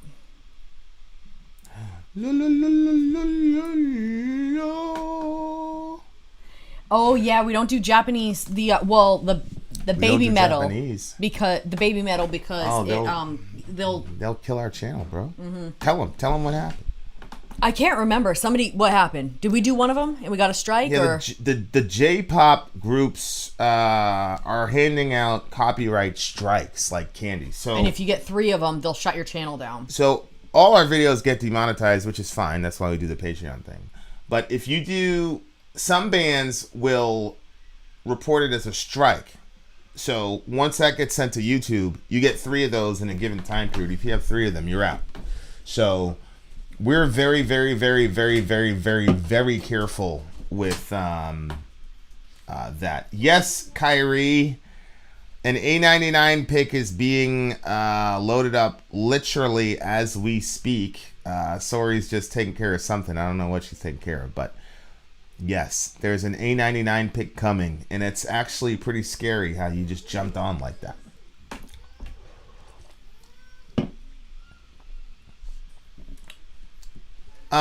Once we get, you know what I'll do? Here's what I'll do.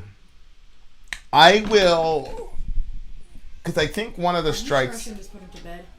Who's crying? Go ahead. Raises That's fine. So I think what I'll do is, once we get that one strike off of our, because you get 3. Once we get that one off, I'll try a random, I'll try the biggest J-pop band in the world. And if we don't get a copyright strike, we'll just keep doing it until we do. How's that? Reading John 21 last night might be one of the strongest stories of forgiveness. That's Simon, son of John, do you love me? Simon Barjona, do you love me? Yeah, that was an amazing John 21, man. Holy moly. One of the most beautiful descriptions of all time. That's so funny. Vin, you and Sori both know, even though I am not a Christian, I study to be able to talk with you both. That's cute. True. All right, then we gotta get that done. Get that I'm down ready. lower. Oh, okay. You ready? Yeah. Okay. Okay. I'm reloaded. All right, guys, you know the drill. We're going to shoot the commercial, then we're going to go right back in. All right. Let's show the scene window. I'm Vin. I'm sorry. If you would like to get your song reviewed, dear listener, there's the Filthy Capitalist option. As Sori says, 125 gets you straight to the head of the line. You don't have to be a part of Alliance. You don't have to be part of the group. Wait a minute. And the biggest thing is you don't have to wait. You hop, skip, and jump right in front of everybody. 125 gets you there. You do that 3 times, and then get mashed down to the $75 rate for perpetuity. Yes! Also, there is a band review option. So if you've got a band and you're trying to get your band some exposure, hit me up at insori@gmail.com, and I'll show you the details about how to pull that off. You can also jump on Patreon, and there is a option on the tiers to be able to get your band reviewed. Obviously, we can't lie to you, so we can't guarantee a positive review.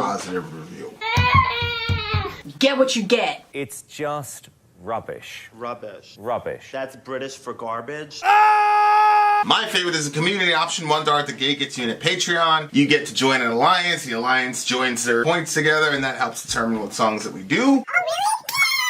The alliances hang out on Discord. Message me on Patreon to get the link. And they do all kinds of other cool things. They do Minecraft. Dungeons and Dragons. Yeah. It's really a community within the community. Anybody can go in the village, facebook.com/VIN and SORI. There's 160,000+ people on the channel. What's cool about the Discord is that it offers a real opportunity for community connection, friendship, that type of thing. And it's on Discord, so if you're not a Facebook person, it's for you. You start off at $1. Right. Plus you get exclusives. SORI and I are working on a song.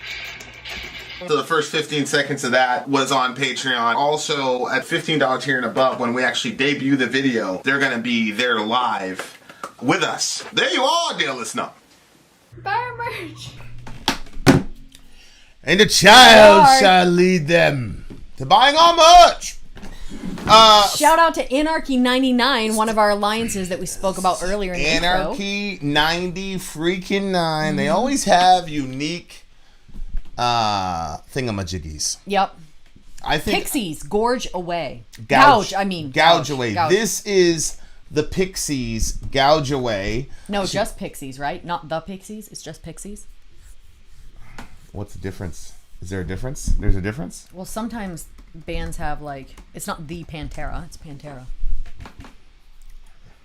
Okay. All right, so it's Pixies.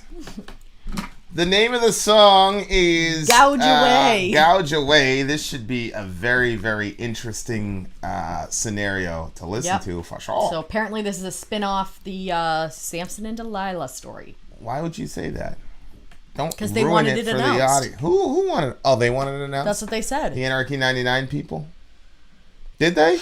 That's what they said. Isn't one of the Anarchy 99 people here? Is it Silver?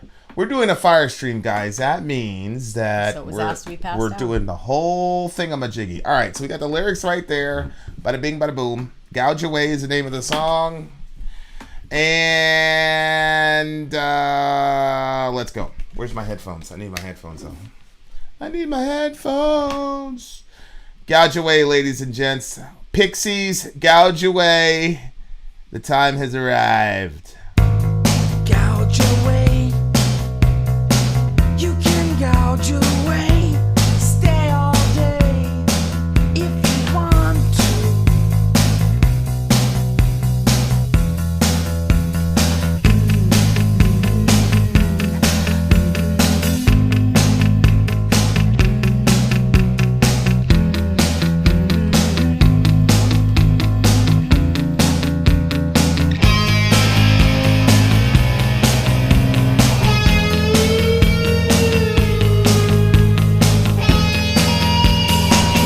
missing approbation. Some sacred questions. You struck my lights. Some marijuana. If you got some, gouge away. You can gouge away. Stay all day if you want to.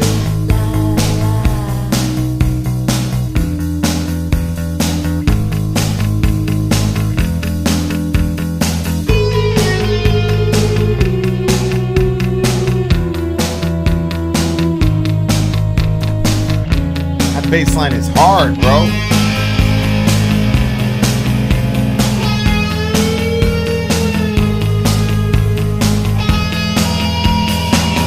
Sleeping on your belly, you break my arms, you screw my eyes.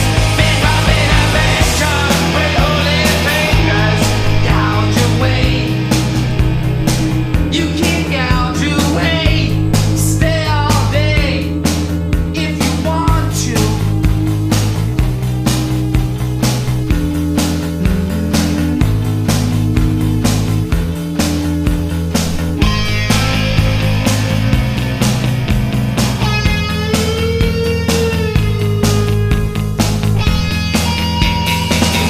Train to the pillars, a 3-day party. I break the walls and kill us all with holy fingers. Gouge away, you can gouge away. Stay all day if you want to.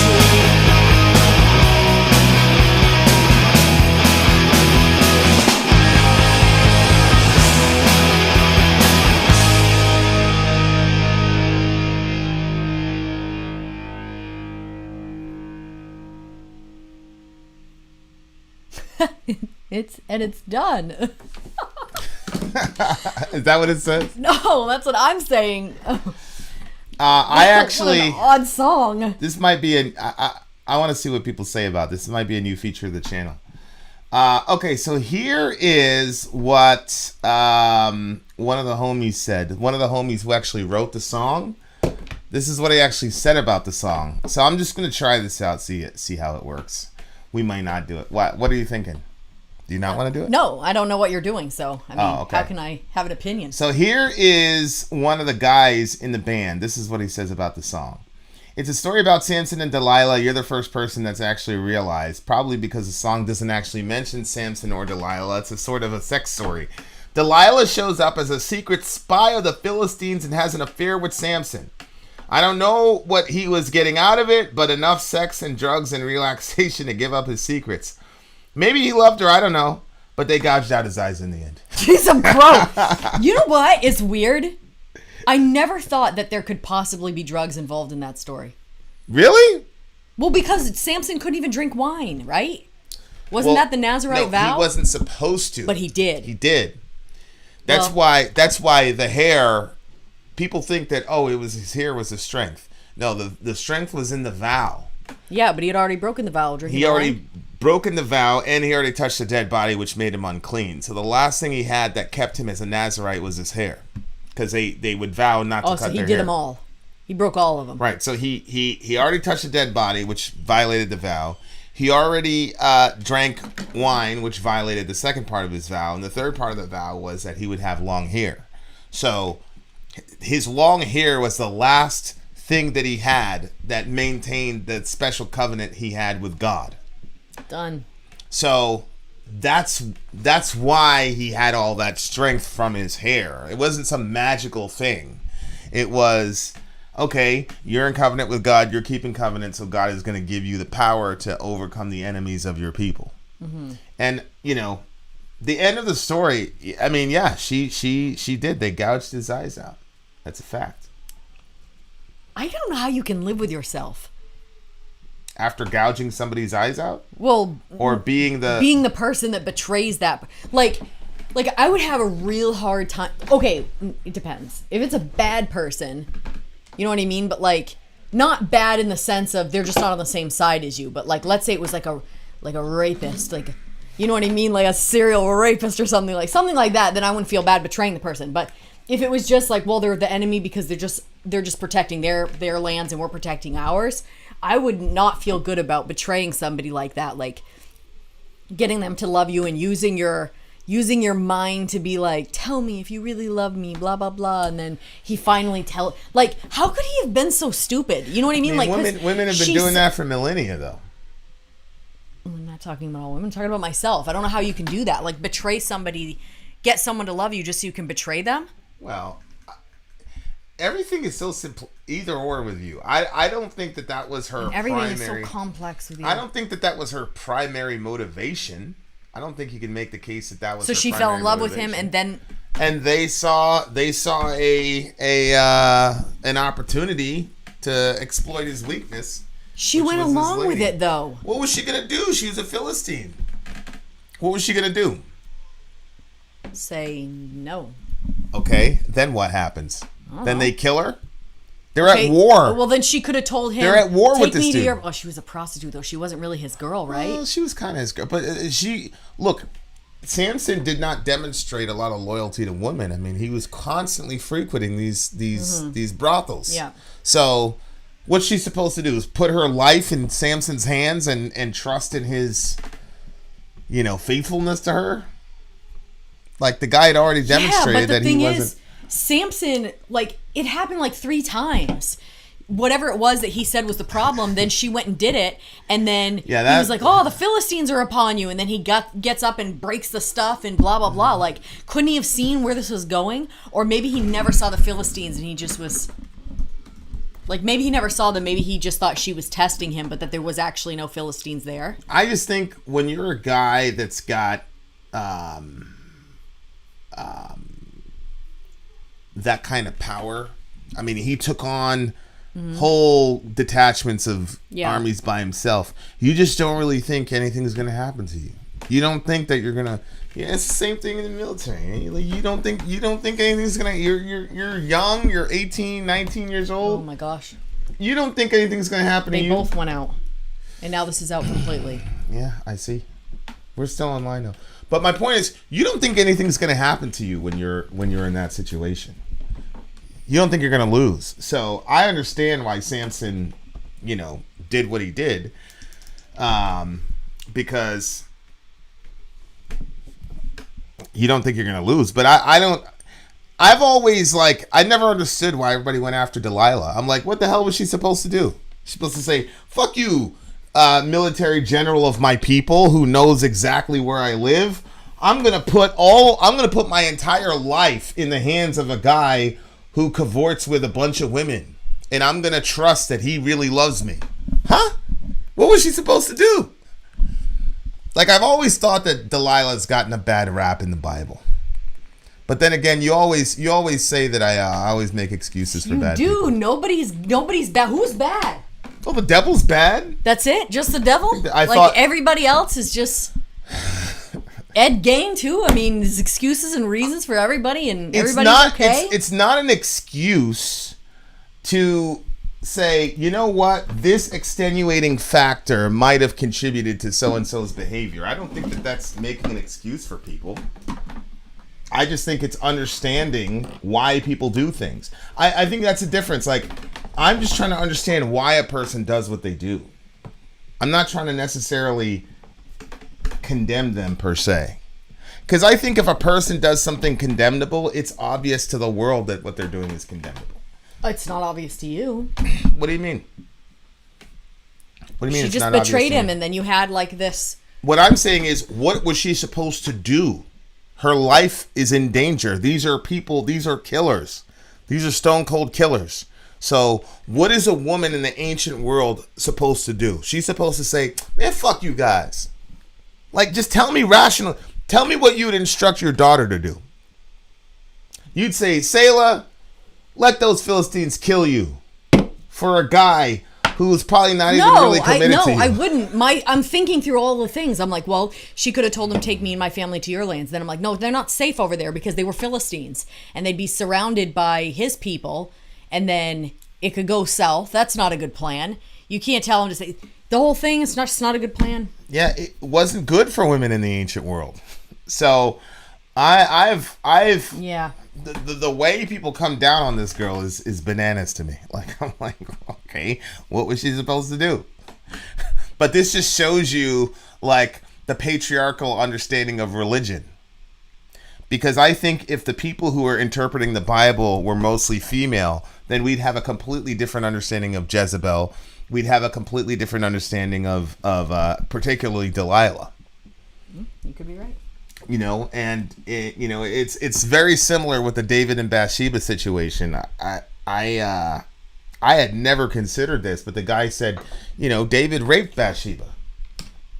I was like, what the fuck is wrong with you? And he said, look, there was no way in the ancient world she could have said no. Right, he's a king. So he's a king. He's got the power of life and he's unquestioned. He's got the power of life and death. So what was she supposed to do? That's why Bathsheba, it's very interesting in the text, she never gets condemned, not once. And she never gets called an adulteress.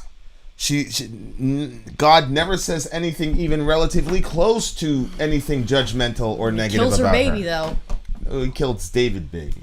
It's her baby. Yeah, but the text says explicitly that the motivation of God wasn't to punish her; it was to punish David. Well, my point is, God says nothing negative about Bathsheba. Yeah, I see what you're saying. He said nothing negative about her. So, I think a lot of our perceptions of women in the Bible and a lot of these stories is based on a male's biased view of things. So now we look at these women as these horrible women, when in reality, the vast majority of them were simply trying to survive in an extremely hostile environment.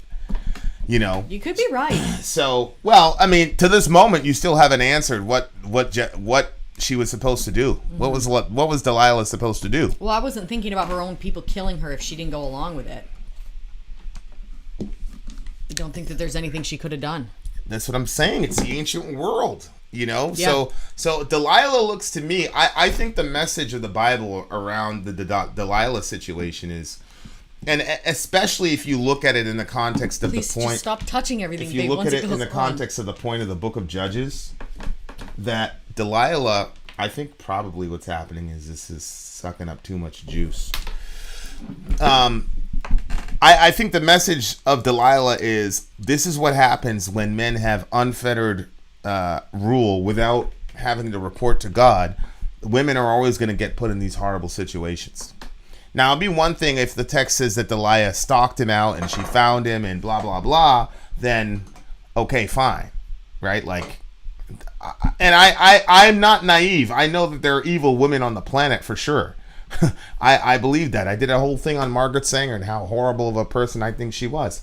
So I'm not saying that there aren't evil women. I'm just saying that a lot of the female villains of the Bible, most of the time, they're not even portrayed as villains.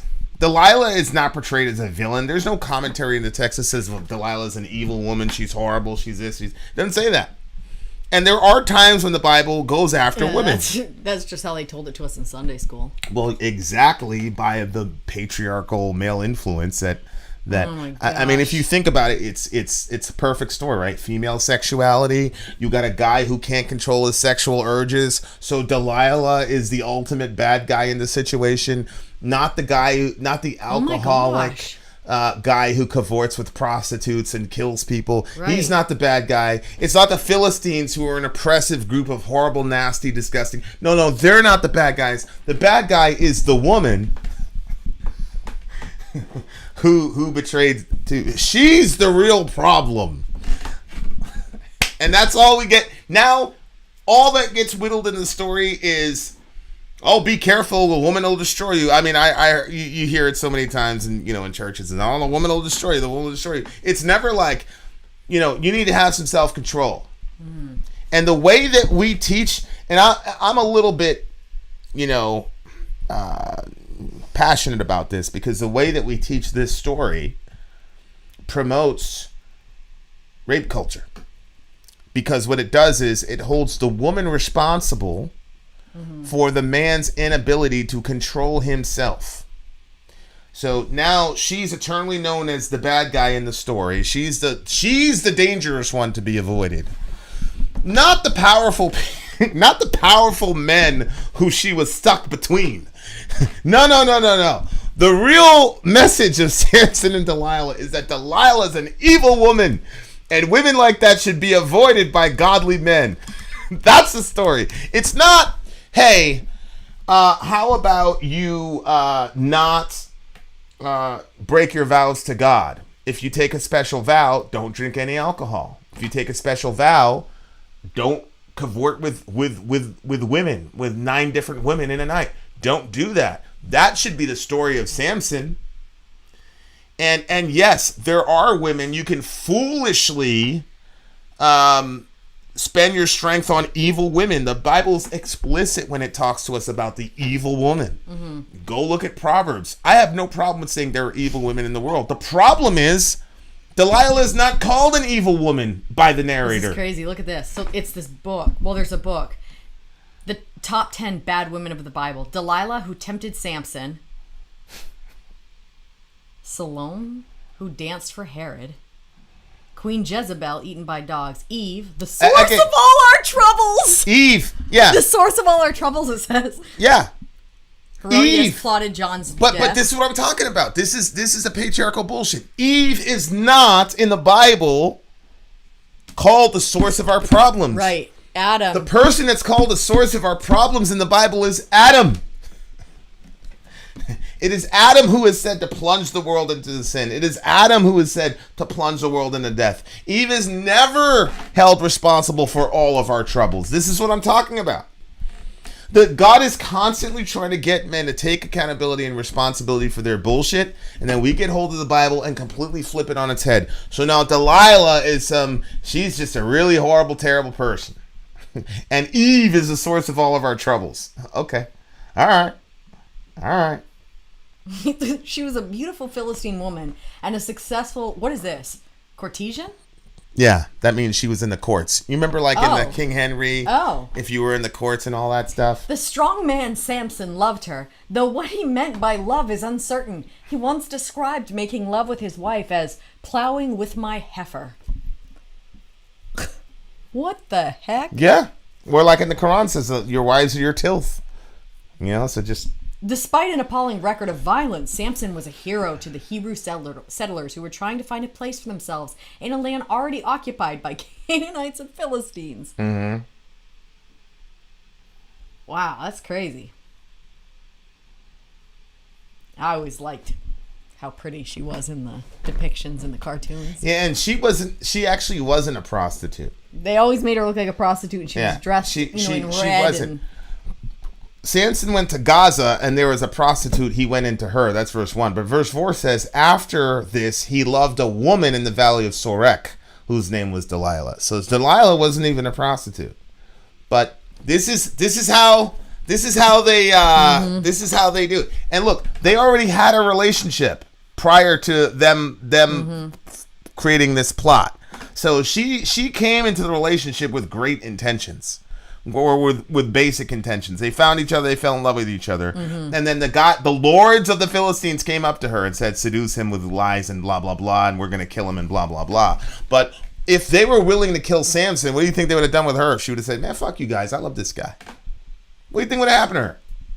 They were willing to kill Samson, they were gonna kill her. She wasn't. So that's my thing. It's like, she gets it. I remember one time what happened to Samson and Delilah? Wait, hold on, babe. Delilah may have expected a quick death for him rather than the protracted torture that followed his capture. His eyes were gouged out from their sockets and he was thrown into prison. After that, Delilah disappears from the story, but probably the Philistines honored their promise of payment and Delilah enjoyed a comfortable retirement.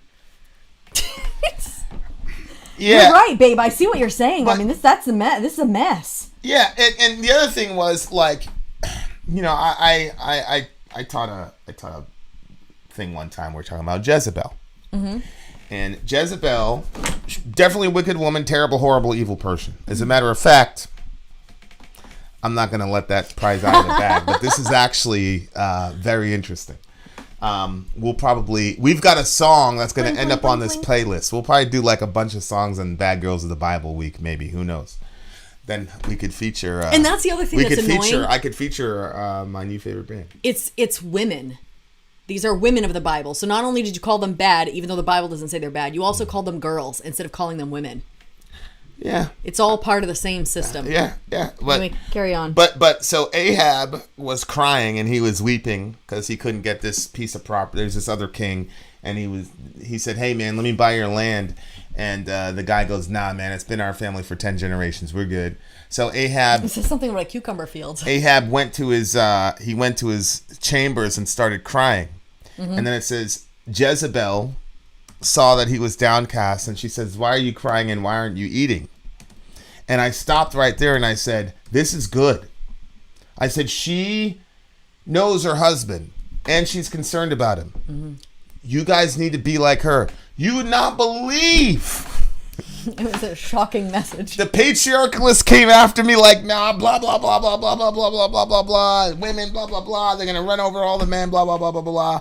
And I'm like, well, was it good that Jezebel saw that her husband was under some emotional duress? Her solution was horrible, but don't we want the girls to know their husbands well enough to be able to know what the hell's going on with them without the husbands have to say it? Like, isn't that a good thing? Isn't that something we want? Well, no, women? She didn't know what was going on. That's why she asked him, and then he told her about the field. Yeah, that's what I'm saying. Like, she knew he was under. She knew something was wrong with him. He didn't say he was fine. He didn't come out. He didn't come out and say, "Yo, like, you want women to do that, right?" He goes, "Oh yeah, that'd be great." I'm like, "Okay, well, Jezebel did that. That's something they need to replicate." He couldn't see it, and I'm like, "Look, King David. Don't we encourage men to be like King David? Yes, he was a great guy." I'm like, "Excellent. He also committed adultery." So we can show guys, don't do this, do this. But when a woman makes a mistake, forget it. There's nothing redeemable about her. She's just trash. It makes me so angry. But yeah, it was a good song. I'm blown away that they made this. But this is a song where I'm going to listen to this song a lot because This is one of those songs where you can listen to it like 5 or 6 times and you're gonna hear something different. Like this band the sound is extremely dense. Some of the stuff that they were doing with the drums was crazy.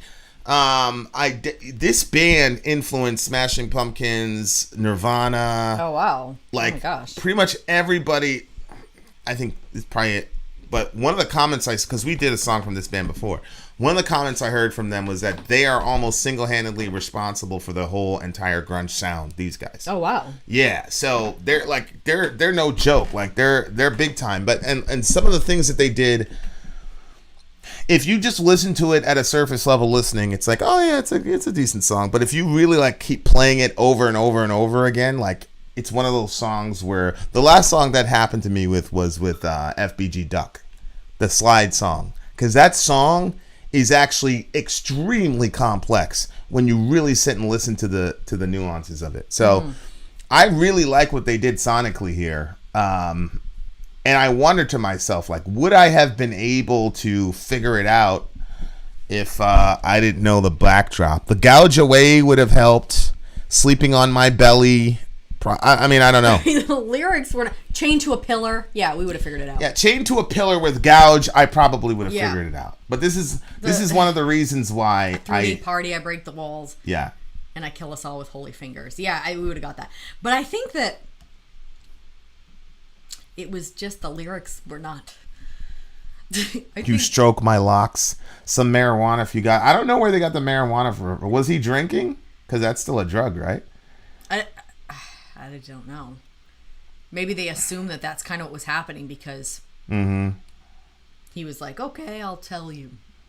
I don't know. I think that the lyrics were a little too basic. I wasn't really a fan of that, and the sound was okay. So for me, it's a 7.9. Yeah, it says nothing about any of the weed. I wish you would have had some when it fell on his head. He'd have been better. Jeez, babe. All right, what are you giving it? Solid 8.9 for me. There you have it. What did you give it? 7 something. Look at this. I didn't know Vin was an SJW. I didn't know I was an SJW either. I did not know I was an SJW. What does that mean? Who knows? There you are, dear listener. Thank you guys for hanging out. It's been 2 hours. They recently have found MJ. Who's MJ? Ancient Digs in Palestine. Who? Vin is going to go out and play Manhunt, supposedly. Are you? I might. If you don't, I will. I might.